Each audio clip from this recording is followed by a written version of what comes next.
Kembali lagi dengan Batakpedia Center, channel yang mengulas info menarik dan inspiratif seputar Batak. Pernikahan adat Batak adalah salah satu yang cukup panjang dan rumit dalam tata pelaksanaannya.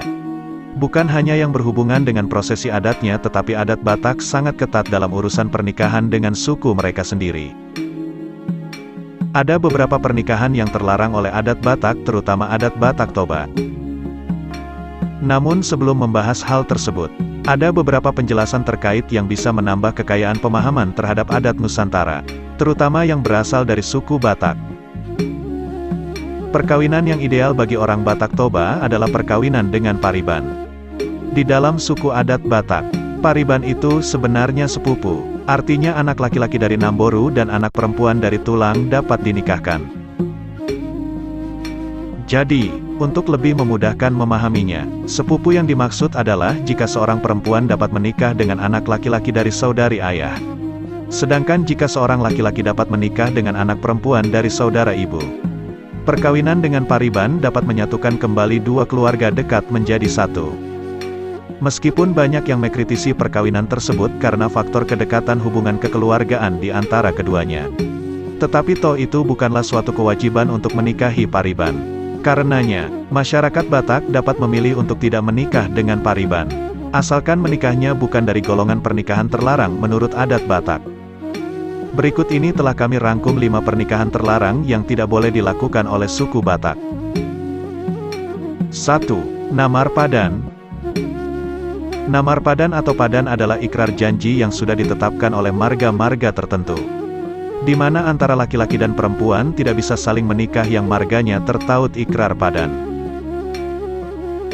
2. Namarito. Namarito adalah pernikahan antar saudara kandung atau yang dikenal dengan sebutan incest. Namun ternyata, pemahaman tentang perkawinan Namarito jauh lebih luas daripada hal itu. Karena mencakup juga tentang pernikahan semarga dan bagi marga-marga yang masih berada dalam satu ikatan. Misalnya keturunan Raja Marerak, yakni Sitorus, Manurung, Sirait, dan Butar-Butar. 3. Dua Punggu Saparihotan. Dua Punggu Saparihotan adalah tidak diperkenankan melangsungkan perkawinan antara dua orang kakak beradik kandung yang memiliki mertua sama.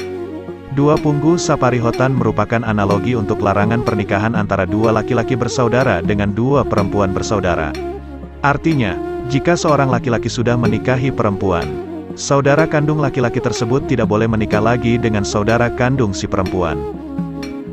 Dengan demikian, tidak boleh seseorang dan saudara kandungnya mempunyai mertua yang sama. 4. Pariban na Soboy Olion. Menikahi pariban adalah hal yang paling ideal dalam pernikahan Batak Toba. Meskipun demikian, rupanya tidak semua pariban bisa dinikahi. Atau dengan kata lain, ada pariban yang tidak bisa dinikahi atau nasoboy olion. Yang dimaksud dengan nasoboy olion adalah pariban yang salah satu saudara kandungnya sudah menikah dengan saudara kandung kita. Larangan ini juga berlaku bagi hubungan yang tidak kandung, namun satu marga. Misalnya, seorang lelaki menikahi Boru A yang merupakan pariban atau semarga dengan ibu sang lelaki untuk dijadikan istri. Maka adik dari lelaki tersebut tidak boleh lagi menikahi perempuan Boru A. Meskipun dia bukan saudara kandung istri abangnya. Selain itu, pariban kandung hanya dibenarkan menikah dengan satu pariban saja. Misalnya dua orang laki-laki bersaudara kandung memiliki 5 beberapa perempuan pariban kandung. Yang dibenarkan untuk dinikahi adalah hanya salah satu dari laki-laki bersaudara tersebut. Karenanya, tidak bisa keduanya menikahi pariban-pariban lainnya.